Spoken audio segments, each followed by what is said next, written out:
5.1 Parallel Lines and Transversals. What is a transversal? A transversal is a line that intersects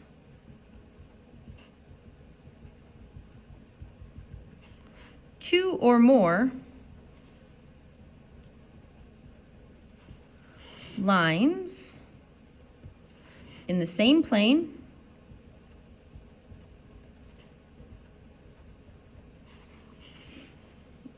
at different points.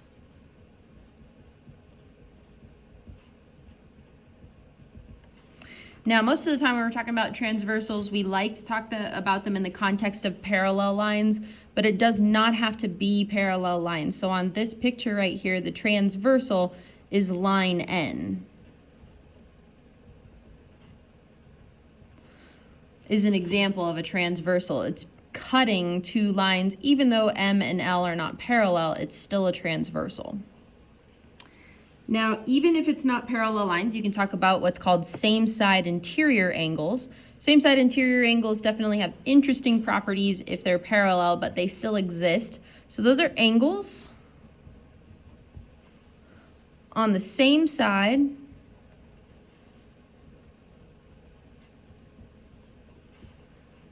of the transversal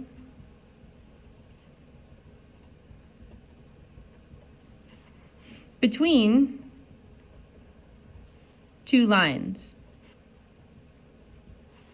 So if you can imagine the two lines kind of like a sandwich, you're talking about the interior or the meat of the sandwich. So here's my two lines M and L, and my interior is between them. And we're talking about angles that are on the same side. So 3 and 5. And also 4 and 6.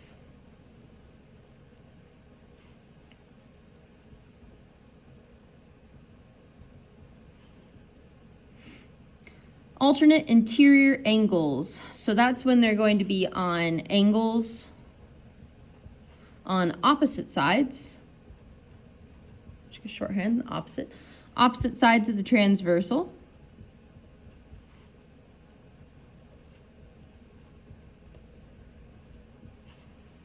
Between two lines.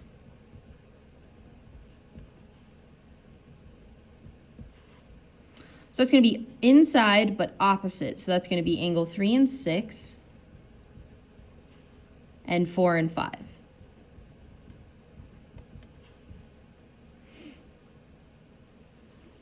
Last one, and the most important that we're going to spend the rest of the time talking about, is what's called corresponding angles. So corresponding angles are on, and we shorthand it to CA, is on the angles on the same side of the transversal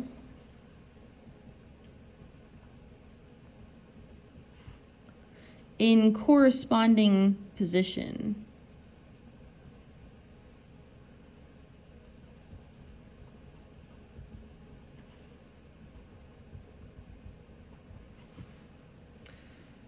So that would be angle 1 and 5, 3 and 7, 2 and 6, 4 and 8. So I'm not going to write all of those down, but you can do an example. So like angles 2 and 6 are corresponding.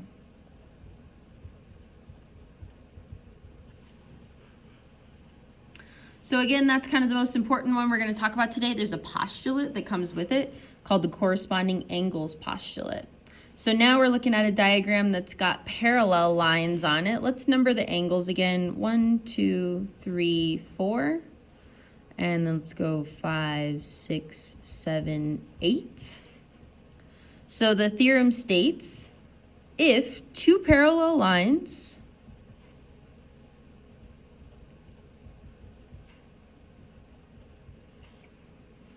are intersected by a transversal,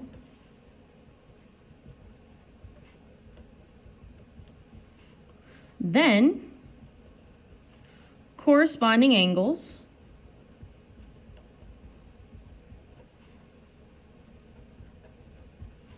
are congruent.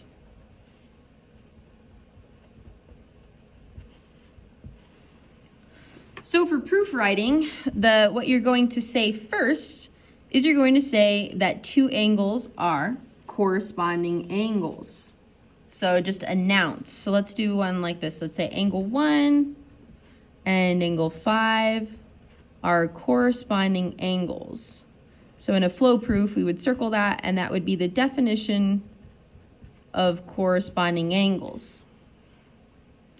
Now, once once you announce that they're corresponding angles, then you can say that they're congruent. So we can say angle 1 is congruent to angle 5. And that's by the corresponding angles postulate. And then finally, you can say that they are actually equal. Their measures are equal. So the measure of angle 1 is equal to the measure of angle 5. And that's by the definition of congruent. So then you can use this somewhere else in your proof if necessary to say that two angles are congruent. So 1 is equal to 5, 2 is equal to 6, 4 is equal to 8, 3 is equal to 7 by this same line of logic here. So now let's try an example. Find the value of x and the measure of each numbered angle. So we're trying to find this value of x right here, and we're trying to find all the other angles on the diagram really is what's going on. So 2x plus 5 is this acute angle. I can see that it's opposite of 65. Those are vertical angles from each other, and vertical angles are equal. So the first thing we can say is 12x plus 5 equals 65 by the vertical angles postulate. Minus 5, 12x equals 60. Divide by 12, and x equals 5. So the value of x is 5.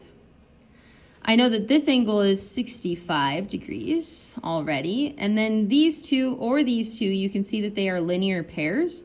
So 180 minus 65 is 115. So angle F is 115 degrees. So this is one whole intersection here is complete. 115, 65, 115, 65.